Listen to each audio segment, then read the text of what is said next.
cabin in the Smoky Mountains. We got the great Ed Kracz set to join us here on the Fritz and Bianculli guest line, and Ed Kracz set to join us now. Let's bring him on here. Let's bring Ed Kracz up. You can follow him at KratzE on X. Ed, welcome to the show, man. How you doing on this Thursday morning? It's great to see you, my friend. Yeah, it's been a while. I'm battling a little cold, so forgive me. Oh, no. But, I don't know how that happened. But Smoky Mountains, man, that's pretty cool. What are you on vacation down there, Xander? Yeah, my family, so my niece and nephew, Ed, live down in Florida. So we try and go somewhere where we can meet in the middle and all drive so they don't have to load the kids up on the plane. So we're down here in Smoky Mountains, man. Just got here yesterday. That's awesome, man. Enjoy the trip. The Smoky Mountains, yeah. I'm pretty. Show me your Dolly Parton coffee cup. That's exciting. Oh yeah, what would Dolly do, Ed? I'll ask you. What would Dolly do for the Eagles off season? I don't know what Dolly would do. I don't know. Yeah, me neither. I don't know Dolly at all. Are you going to go to Dolly World? They have Dolly World down there. Isn't that Ed? That's been rumored that place exists. I know nothing of the sorts, but I could end up there at some point in the next 72 hours. You got to go to Dollywood. You got to go to Dollywood. I don't even know if it still exists, but if it does, make sure you go. All right, Ed, I don't know if you heard in the green room, but since we were talking about backup quarterback, and I think you wrote about it over at SI, Eagles on SI, Tanner McKee, New York Jets, a lot of hype about that. Tony Pauline dropped the name. Somebody else dropped the Jets as well with Tanner McKee. Davis Mills, Houston as well. Look, they need a quarterback. The Eagles, I think a lot of people look at it as the Eagles have an extra quarterback who could potentially, have the upside to be a competent starter. But you know how much the Eagles value backup quarterback. If you move Tanner McKee, who's your backup quarterback? And how do you get a backup quarterback who's cost effective? It's a difficult decision. It is, but if you can get something good for him, then, you cross that bridge when you come to it. We saw Howie make a couple trades last summer for backup quarterbacks, Dorian Thompson-Robinson. They traded the Browns for him, and then they traded with the Vikings to bring in Sam Howell. So you'd have to do something. If you move on from Tanner McKee, you're left with one quarterback, right? Jalen Hurts is the only quarterback on the roster. So it's not a very good group of free agent quarterbacks in the NFL. I looked at the list. It's a pretty sorry list. So I don't know if you'd go in that direction. You clearly have to draft somebody that you feel would be able to step in and be a backup maybe from day one. And this is not a good quarterback class to draft a quarterback. So it would be a real issue, I think, if they traded McKee in terms of who all of a sudden is going to come in, like you said, at a cost-effective salary and be Jalen Hurts' backup. I think Marcus Mariota, he might be on that list of free agent quarterbacks, and he played pretty well in a relief of Jaden Daniels, but, maybe you bring him back, but it's going to cost you, $8 to $10 million. So in theory, it sounds great. Yeah, let's trade Tanner McKee and get probably, a third-round pick maybe in this draft. I don't think you'll get a second, as you guys were talking about. I think that's a little too steep, but it sounds great. Hey, Bert, let's bring in another pick. Let's get rid of McKee. But then what? Then you really have to start looking at the quarterback position. They like to go to camp with 4. So you'd have to find 3 quarterbacks to fill in behind Hurts. And that's not easy in a draft class that isn't very good, a free agent crop that isn't real good. So maybe a trade for one. Maybe like a guy like Tua Tagovailoa. What's he going to cost? Could you imagine Tua and Jalen Hurts? That was just the first name that came to mind. Yeah. No, I know. You're right. I don't think they would do that. But it's fun to speculate. Can you imagine Tua? That would be. I would love it. I would love it. That'd be great. That'd be great. I don't know. We were down there a couple of years ago in Miami for the joint practices, which I will never forget just because of how hot it was. But plus our Uber driver going to the old facility. But beyond that, he's kind of a weird dude, Tua. I don't know if you got that. I don't know if you were around this press conference. I stuck around for it. He's kind of a weird dude, man. I don't know. Yeah. Jalen's a little, on the weird side too. Well, that's true too. They all are. I had several classes with Tua guys at Alabama. I had 3 All or right. 4 classes, in a row. So Wow. I'd like to think too, it still remembers my name because it was one of those things. It's like, man, you again? How are we in the same class again? Yeah. So, Well, he was cool in college, but that was quite a long time ago. That's impressive too. It went to class. Good for him. Yeah. Basket weaving 101. Yeah. Yeah. Yeah. I mean, listen to it. Class. Yeah, but other names, right? I mean, Tua is one name, but what other quarterbacks that could you possibly look to trade for? I mean, it's a tough position in the NFL to fill 3 slots. Yeah, I mean, there's a lot of good back. You mentioned, I mentioned Mariota, but he's going to be he played well last year. Yes, he did. He's going to be so expensive. Joe Flacco's 100 years old, but he can still perform. Yeah, he was here once upon a time too. Yeah, he was here a short time. I mean, the Eagles went through all these guys. Gardner Minshew, he didn't tear his ACL. Remember, everybody thought he tore his ACL with the Chiefs playing in the season. He didn't tear it, so he's probably available again. Another guy, been here, done that. Hey, you could bring Sam Howell back. I mean, you could do worse than Sam Howell. Yeah. So, I mean, they'll obviously get somebody. I actually don't think Sam Howell's that bad of a player. I mean, I remember when he took the Eagles to overtime in Washington a couple years back. I remember that. Well, one of the reasons but now I've changed my thinking because everybody was like, for a while, like O'Connell was the guy with quarterbacks. And I'm like, if he doesn't want him, what does that say about Sam Howell? But then I'm like, well, this is the same. Now I'm like, well, this is the guy who wanted J.J. McCarthy. So I've kind of, I don't know if I trust Kevin O'Connell as much. So maybe Sam Howell can play a little bit. And he certainly could in Washington. He had a big game against the Eagles. Ed was a big Sam Howell guy. Coming out of North Carolina, I really liked Sam Howell. I thought he'd be maybe the best quarterback in that class. I can't remember who else was in the class, but I thought he'd be in the top 5 quarterbacks coming out in that class. But, hey, I was wrong. I don't have a problem admitting it. And if he was a couple inches taller, I think he would be. We're all wrong. Yeah. There were early in his career, he was like getting top 5 pick hype, and then kind of fell off, which tends to happen. Well, that's kind of like Cade Klubnik, the Clemson quarterback, who is Drew one of Aller, the quarterbacks, too, and Drew Aller. These guys are getting top 5 love, and now they kind of fell off the cliff a little bit and have to kind of rebuild themselves out at the combine. So there are guys in this class that you could draft if you're the Eagles, and I really do think they will. It's just a matter of how high they're going to go with it to take a quarterback. Because they do have to, even if they keep McKee, and I think really that they should. Who's to say that if the Eagles, Jalen Hurts, if he struggles this year a little bit, doesn't do well in this Sean Mannion system, that maybe the Eagles re-sign Tanner McKee in some form. And big conspiracy theory here. Maybe he takes over as your starter, and you trade Jalen Hurts. I'm not saying it's going to happen. I'm just saying one of our listeners will love that. Yeah. Listen, I'm not saying that'll happen, but why be in a rush to trade McKee if you're not going to get what you want? And I don't think they would trade him for anything less than a 3rd-round pick. All right. Well, your holistic viewpoint. Yeah. So, because you brought it up, I want to pick your brain because, boy, you've been around Nick Sirianni the whole time, just like me.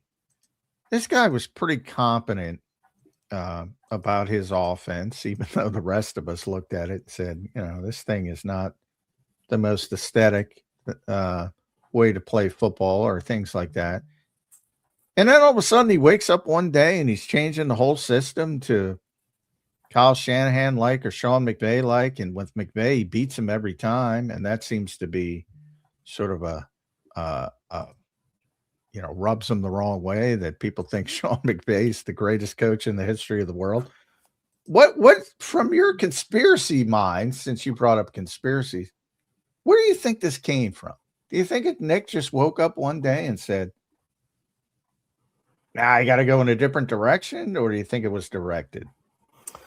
I think it sounds that way. I mean, Howie's deflecting all these questions about Sean Mannion and the interview process. He's deferring them all to Nick, and Nick seems like he's in pretty full control of hiring a coach. So, I guess there could be a conspiracy theory. I'm of the belief that Nick likes to evolve. I think he's a coach. He's young enough where he adapts. You know, he's not married to any one thing. If it's not working, he's going to switch up and go with whatever the flavor of the month is, so to speak. I just think he's an adaptable head coach, and that's what they like about him. And I think the Eagles, Roseman and Lurie, obviously it's a collaborative effort, but like Nick said, somebody has to pull the trigger. And I think it was Nick pulling the trigger on hiring Sean Mannion. I really do. And whether that was his decision to, switch up schemes and go with more of the Shanahan-McVay style scheme, I think it could be. I think he did wake up and say, hey, we need to evolve this offense. It's gotten stale. There's some things we do well, and we'll sprinkle in parts of that. But he wants a complete overhaul of a lot of the schemes and the system that they were running. And I think that's probably a credit to Nick for wanting to do that. Ed, how about a conspiracy on that? I mean, what's the easiest way for Jeffrey Lurie, who was rumored to want to fire Nick at week 4 of last season, the Super Bowl season? What's the easiest way to move on from a Super Bowl winning head coach is you got to put every decision on him. It almost feels to me, Ed, and I don't have any information, but this is what my perception is. Put Nick on an island, let him make all the decisions, and if it does fall flat, it's a lot easier to move on from that head coach than, if you went a different direction and you were all tied up in it together. It feels like Nick is a little bit out on an island, more so this year than ever. Am I reaching, or you think there's some merit to what I'm saying? Yeah, there could be some merit. I just don't think he's on an island by himself. I think, like I said, it's collaborative. I'm sure he's talking to Howie and Jeffrey, and they're in the room together, and they're talking to these candidates together. And then Nick will give his reason for wanting to hire somebody. So, he's the one pulling the trigger. And I don't think he's on an island by himself. I think he has input, obviously, from the GM and owner, and maybe others too. So I don't think they're setting him up to be able to fire him. I think if they don't like what he's doing, they'll just fire him. They don't have to say, well, he made a bad decision hiring Sean Mannion. They'll just fire him. But I think Nick has a pretty long leash, to be honest with you, in this organization. And, if I'm Jeffrey Lurie, I'm looking at it and I'm saying, we have a coach here that's won 65 games. That's the third most in team history, counting the playoffs. We've been to the playoffs 5 years. I don't think you're going to find a better coach out there. You're going to be hard pressed to find somebody better. I know a lot of fans love what's on the other side of the fence with, some of these young coaching candidates, Clint Kubiak, whoever else you want to mention. But it's not easy to find a coach that can win 65 football games in his first 5 years and go to the playoffs 5 straight years. Dan Campbell hasn't done it. I know he had less when he took over with the Lions, but, Sirianni's the kind of coach where he's one win away from being tied for second on that list in Eagles history behind Greasy Neal with 66 career wins. Greasy Neal. Yeah. And then there's a long leap to Andy Reid at 140 wins. But my point is I don't think they're in any rush to get rid of this guy. I don't think they're setting him up to fail by saying, hey, you make all the decisions, and if they suck, we're going to can you. I think if the team sucks and the culture sucks and the locker room stinks and the chemistry's bad, then maybe those are reasons you would move on from Nick. But I think it's going to take a lot for the Eagles to want to get rid of this head coach. I agree with most of what you said. I mean, it's really hard. I think Nick's resume speaks for itself. And then you have this disconnect where it's like, some will say, well, Nick Sirianni's got to get out of Sean Mannion's way, who's, 33 years old, 2 years coaching, basically was on the field as a third-string quarterback a couple of years ago, and the guy's won 65 NFL games. Has got to get out of his way. I kind of look at it as, they see a lot of upside in Sean Mannion. They think he's got a high ceiling as a coach. My question to you, Ed, is does Philadelphia, both the organization and the fan base, have the patience to live through the growing pains of a young coach with a big upside? Probably not. In fact, I would say definitely not. This isn't a fan base that, has patience on its resume. But I'm excited about Sean Mannion as a hire. I can't wait till we can actually meet him, sit down, talk to him, pick his brain a little bit. He certainly had glowing references from the staff in Green Bay. LaFleur spoke highly of him, said he's a head coach in the making. The one red flag, or if you want to call it that, or the one concern is the fact that he hasn't ever called plays. Now, maybe some fans will have to be patient, with the growing phase of him calling plays, but maybe not. Maybe he comes in and he's just a natural at it.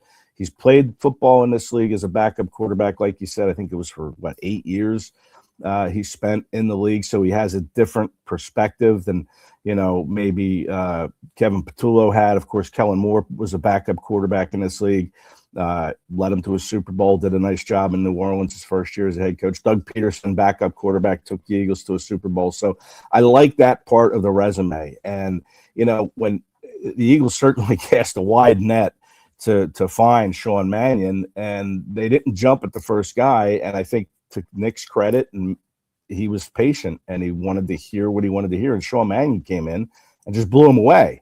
And he's like, all right, this is our guy. Like, you knew right away, love at first sight type of thing. I think that's what it was with Sean Mannion. What's interesting, I thought, and I don't know how true this is, but I read a story where Sean Mannion, when he was like 7 years old, went to a game with his father, who was a football coach at the time, and he brought one of those yellow legal pads, and he took notes throughout the whole game about the game, questions, plays, this and that. And he showed it to his dad. His dad kept it and gave it to him when he got into the NFL. He said, this was from you when you were 7 years old. And it kind of reminded me of the fact that Andy Reid showed up with his big binder in Philadelphia for his first job interview back in '99. He had this big binder of information. Like he was a student of the game. And I think that's what Sean Mannion is. And that's one of the things I'm kind of excited to get into with him a little bit when we meet him, is that love of the game and how it manifested itself with this yellow legal line paper notebook that he took all these notes during a game. His dad kept it and gave it to him, 20 years later or whatever it was. So I think he's a student of the game like Andy Reid was, and I'm excited to see exactly what kind of stamp he's going to put on this offense. It's going to be interesting to see. Ed, one of the biggest things for him as a young coordinator, as a first-time play caller, is going to be his skill position players, and obviously the big name right now, A.J. Brown, and what's going on there. We're already tired of talking about it, Ed, but it's something that will not go away. I'm going to need you to give me your Ed Kracz read between the lines. You had Nick and Howie speak this week. Both of them were, I don't want to say that they were dismissive, but they certainly were not confident in, or did not come out and say, oh, he's coming back, he's staying, like they did a year ago. What did you make of their comments, and what is your read right now on the A.J. Brown situation as it stands today? I think if they get an offer that they like, they're going to trade him. I'm still not convinced that AJ's happy, even though they brought in Sean Mannion. I think it's just the philosophy Nick has of playing a sort of a conservative style and not turning the football over.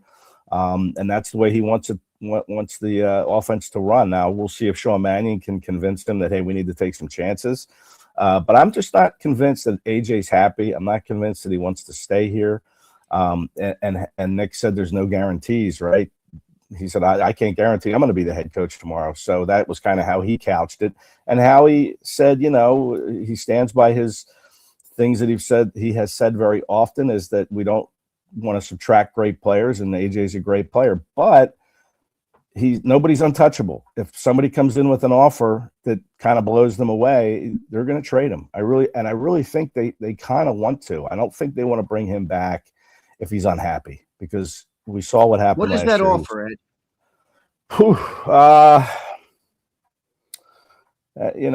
I'm not real good at putting these trades together, but I would say it's got to be at least a second with the ability to be a conditional first, because you look at the trade. I mean, the Eagles almost have to wait until June 1st, right? Because that's when the contract becomes a little more manageable to trade him, in terms of you're not eating as much dead money. You're getting some savings under the salary cap. And maybe they tell him to stay away from the OTAs, the stuff that takes place in April and May. And then maybe they trade him after that. So I think what you're looking at is possible compensation in the 2027 draft, which is widely considered to be a better draft than this 2026 draft in terms of depth and things of that nature. But I think you'd probably be looking at something like that, maybe a second with the possibility of going to a first in 2027, something like that. But I think it has to start at least with a second, and probably more. I don't know if any team will give up a first. I mean, it depends how desperate they are. To be honest, I just see it probably being a second with maybe the ability to go to a first. What do you guys think? I mean, how do you see it, John? Well, Howie's kind of an out That's of right where I am, Ed. Yeah. I think Howie's an out of the box guy. I think you Yeah. might see AJ attached to the 23rd pick to go way up. Like if they like a player, the kid from Utah, I get them mixed up. Which one's better, Sandra? Utah's got great. Caleb Lamu or Fanu, Spencer Fanu. It's Fanu. Fanu's the one at the top. The top guy. Like if they like him a lot, I could see them. So you trade 23 and AJ and move up to like 8 or 9, somewhere there. I think he could do it like that, sort of out of the box. Yeah, I love that. But then you look at the contract, and man, they're taking a huge. Yeah, hit. But I think at that point they're willing to take that hit. So that's if you're that. I've been saying it all. I love the Mike Tomlin quote. I've been saying it all week. You don't want hostages. You want volunteers. I love that quote. You don't want people who are upset. You don't want to. Right. AJ's the greatest guy in the world. Ed knows more than that. I'm Team AJ. I love the guy. Yeah. But you don't want people who are unhappy in the workplace, even if they're likable like AJ and everybody likes him. It's just a bad feeling. It's like bad. It's not. You don't want it. You don't want it. If people don't want to be there somewhere, you want to get rid of them. And I think the Eagles have done it in the past with Carson Wentz, and they'll probably do it again. That's kind of where I am. But I look at attaching it to a pick and moving up maybe is the innovative way to get like significant value. And that's Howie. That's what Howie does so well. The other big part of the offseason is going to be Jaelan Phillips. And boy, that's a market one. Ed, how do you read that? I mean, they want him, but they're going to have a walkaway number. Oh, yeah. And if you don't get him, then all of a sudden you got to go out and find an edge rusher somewhere. That changes your whole offseason, I think, Jaelan Phillips. Do you think they get it done or not? I don't. He was number 3 on, I think, Greg Rosenthal's top 101 free agents. I mean, number 3 on that list. I mean, teams are going to throw a lot of money at him. And there's a lot of teams out there that have a lot of money to throw around. And then you factor in, Jalen's injury history. He's had several major injuries that has cost him time since he entered the league. So he's got that medical history. So I really don't think they're going to be able to match. I think he's going to get $28 million a year, and I really do. I think there's going to be a team out there with a lot of money that doesn't care about the medical. They saw what he did last year. They saw how he wants to kind of make a home someplace with a fiance, a kid on the way, this and that. And he's a mature guy. I think they're going to throw a lot of money at him, and I don't think the Eagles are going to play in that playground, man. They're going to, like you said, have a walkaway number. I think Howie talked a little bit about it with Milton Williams. They didn't think he would get $26 million from the Patriots. I think they had a walkaway number several million less than that. So they're going to have a walkaway number, and I would suspect it's probably like 20 to 22 million, somewhere in there. And I think there's going to be a team that's going to pay him more. So now you're left with what at the edge? Jalix Hunt, Nolan Smith, maybe Brandon Graham. I mean, then what? Then do you go into the draft and you take a defensive? I mean, it's a deep draft for edge rushers, for pass rushers. So you're going to have to kind of. Yeah, but even a year, I don't care how deep the draft is. The thought process that a first year edge rusher is going to provide for you what Phillips is, that's just not real. It's very unlikely. It's possible, but it's not likely. At least it doesn't feel like it to me. Yeah, edge rushers need time to grow in this league. There's no doubt. It's hard for an edge rusher to come in as a rookie and get 10 sacks. I mean, I think the Eagles' record for edge rushers. Carter was what, a top 5 pick last year? Yeah, well, how many sacks did he have? Like 3, 4? I don't know. The Eagles, like Derek Burgess, I think holds the record for the most sacks as a rookie. Derek Burgess, all the way back. Yeah, I think he had like 7.5 as a rookie. Derek Barnett had? He had a good rookie year and fell off. Yeah, but he didn't have 10 sacks. I mean, you can't. He had like 4 or 5. Yeah, and that's probably the best you can hope for a rookie. So yeah, Xander, you're right. I mean. Yeah, you can say, hey, great, well, we don't have Phillips. We'll go out and draft one, but it's going to take time for him to kind of feel his way along. So who's out there as a free agent? And, we all know I don't think Howie's going to spend a lot of money in free agency. It could be another series of one-year deals. You have to look at that field of guys, and then maybe trade possibilities. Trey Hendrickson is going to cost a fortune. You're not going to get him. Max Crosby, I don't think, is leaving Las Vegas. So who's your second tier group of defensive end / pass rushers that you'll be able to get in a trade? These are all things that if they lose Phillips, they're going to have to think about. But man, I don't see them giving him $25 to $30 million to come back.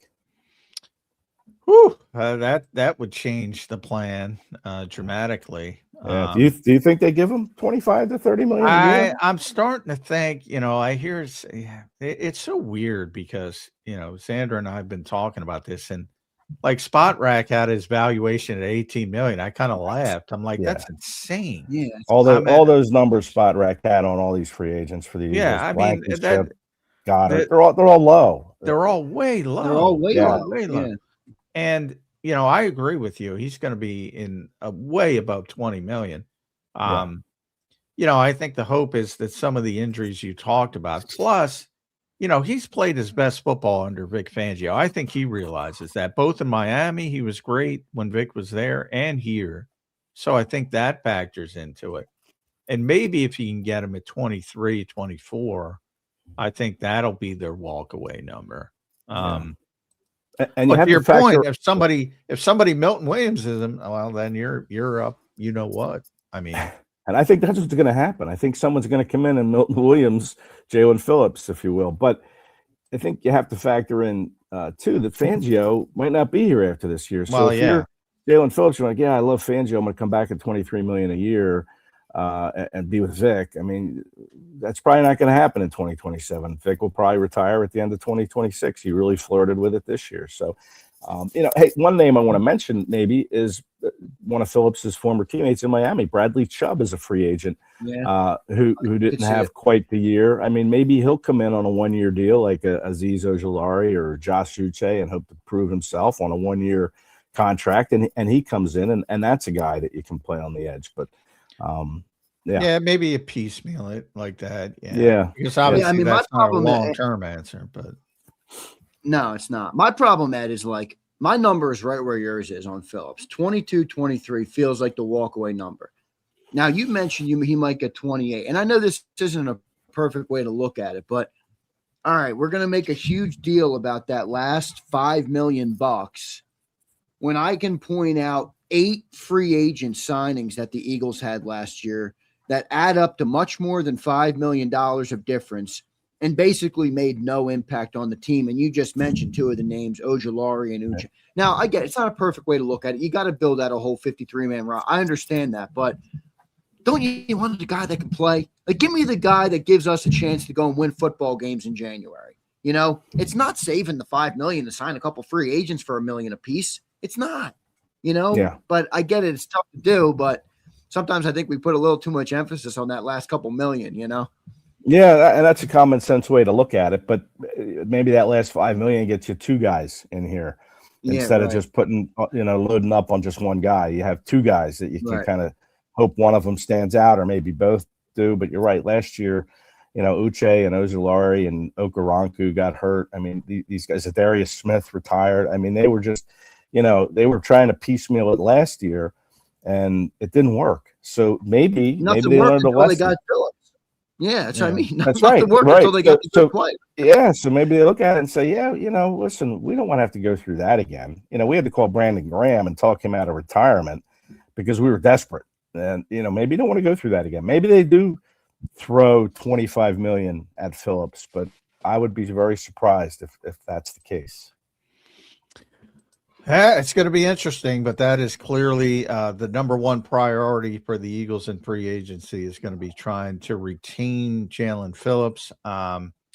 Make sure you follow Ed on Twitter at KratzEX.com. Sorry, Elon. Every once in a while, I default back to Twitter. Read them, SI.com/NFL/Eagles. Eagles on SI. You can even read me while you're there as well. There's 2 other big defenders, not going to be quite as expensive. I'm at the point where there's no way Nakobe Dean's coming back. No. I think so. The Eagles want Reed Blankenship back. Where are you with those two? Yeah, I think Nakobe's going to leave. I think he'll get a big deal somewhere. Eagles fans better hope it's not Dallas. Although, listen, Nakobe's got the injury history too.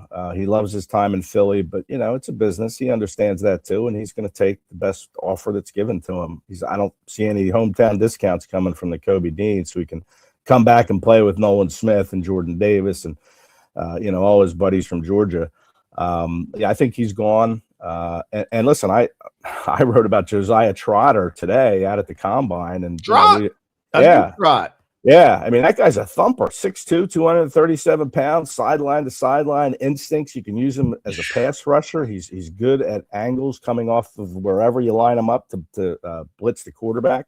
I watched him at Missouri quite a bit. He's a good player, man. I watched him at West Virginia, man. I loved him at West Virginia, and well, here's the deal, though, guys. The reason why I don't think Josiah Trotter's going to be here is because I think Jeremiah Trotter's good. I think the Trot here is good. I think the Eagles still have great depth at linebacker, with Jihad stepping up as being the starter. Jeremiah's the third line, and even Small Munden they like. So yeah. I like Josiah Trotter too. Great story, obviously, if you got both sons of Jeremiah Sr. But how cool would that be, though, if you're Howie and you're like, we could have Trotter next to Trotter in 2027 as our starting linebackers. That would be, Howie loves that kind of stuff. That's true. That's pretty crazy. True. Yeah. Like he might be like, that'd be pretty cool. I'm going to do it. I'm going to spend the third rounder. Now, listen, you might have to take him in the second round. There's no way I would do that. I mean, if he's still there on the third round, like they did with Nakobe Dean, they drafted Nakobe Dean because he was sliding. If Trotter's sliding, then he's sitting there wherever your first pick is in the third round, 68? I think, or 98 is the next one in the third. I mean, maybe they bring in Trot. Yeah. But I'm a big Jeremiah guy. I'm like, I'm not worried about line. I'm not.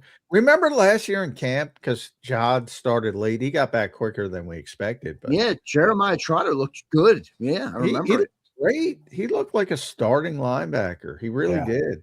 Yeah, I'm with you, man. I think he's fine. I mean, and that linebacker room is pretty good. Even if you lose Dean, it's still got some good depth to it. And then who knows what the emphasis on linebackers will be when Fangio retires. I mean, Fangio loves linebackers. They might go back to the Paul Warlows of the world. But I don't want to do that. No, as far as the safety spot with Reed and even Marcus Epps, right? He's a free agent. They don't seem to like Sidney Brown. I mean, you look at that room, and that's a lot like the tight end room. We haven't even talked about the tight ends. I mean, where's that going to come? How are you going to get a tight end in here? Now, I know how he said he's going to talk to Dallas's agent at the combine this week, and they'll see where they're at. But I'd be surprised if he came back. I would be surprised if Reed came back.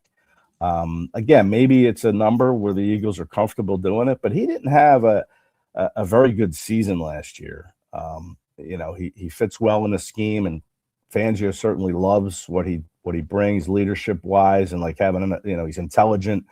But unless it's like, $6 million a year for 2 years or something like that, I just don't see them bringing Reed back. And then what do you do at safety? I mean, where do you go from there? Yeah, you don't have Bakuba as a second.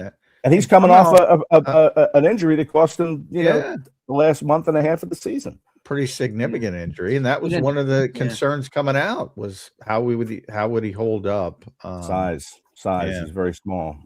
So again, they have a lot of needs, and they don't have enough draft picks to satisfy these needs. So they're going to have to find some players in free agency that are willing to come here, maybe on a 1-year prove it deal, and that's going to be tough. But Howie is, he's a magician. He'll probably figure it out and surprise us with some of the things that he does. But safety is certainly an area where they need to probably find another young guy. I don't understand why they don't love Sidney Brown and give him more of a chance. I don't know. He's a great dude. He is.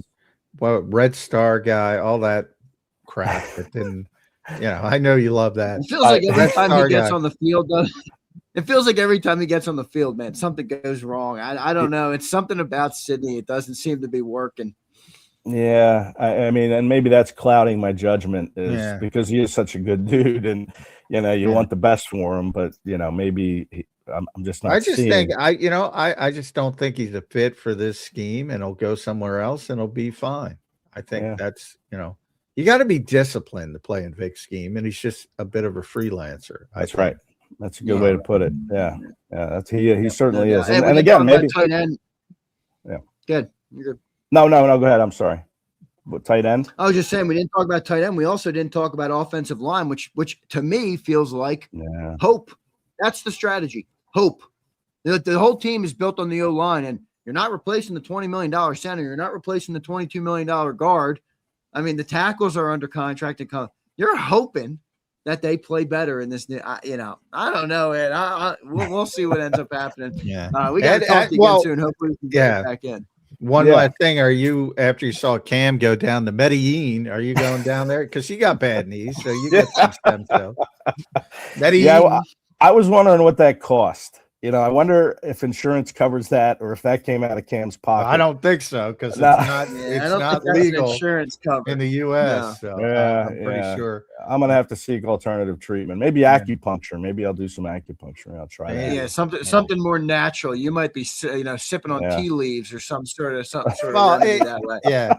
If you do go down, make sure you get me a Medellin coffee cup from Biometric or whatever. Yeah. Hey, listen, Xander, if you see any tea leaves growing out there in the Smoky Mountains, bring some back. I'll bring them back in a Dolly Parton mug for you guys. Maybe that'll help Howie out. All right, Ed, we appreciate you doing it, man. As always, it's always great talking with you. Thanks, buddy. Guys follow Ed Kracz. Thank you, Ed. Thanks, guys. See ya. All right, there's Ed Kracz joining us right here on Birds 365. Great stuff from Ed Kracz. John, I love talking to Ed Kracz. He's one of my favorite on the beats. Just a great sense of humor. Good stuff from Ed Kracz. John, a good show today, my friend. I'm looking at my phone here, John, and I got a breaking news notification. Went nuts. There's already been a trade in the NFL, John. Already been a trade in the NFL. Yeah, the Jets are going to send Jermaine Johnson, first-round pick a couple years ago, to the Titans for Tavondre Sweat. Yeah, that's interesting. Obviously, they want to run stuff, or Johnson's an edge rusher. So, two pretty good high-level players. That's a pretty big deal. This early maybe it could have been an Eagle trade, man. I wonder if the Eagles were in that conversation at all. Well, Jermaine Johnson had been speculated to the Eagles last year. That's what I mean. That's what I mean. A lot of that was, Joe Douglas was there and familiar with them, and Joe's back with the Eagles and all that kind of stuff. So it was more speculation than anything else because the Eagles were looking for an edge rusher. But, that's a pretty big deal to get things kicked off. And we'll see how it works out. Aaron Glenn, boy, he's got to be, when we talk about coaches on the hot seat, he's got to be number one, I would think, coming off of last season. And so he's got to get things going in the right direction. And he doesn't have a quarterback, which is why we're talking about Tanner McKee to the Jets. They got to get some hope in New York or North Jersey, to be more specific.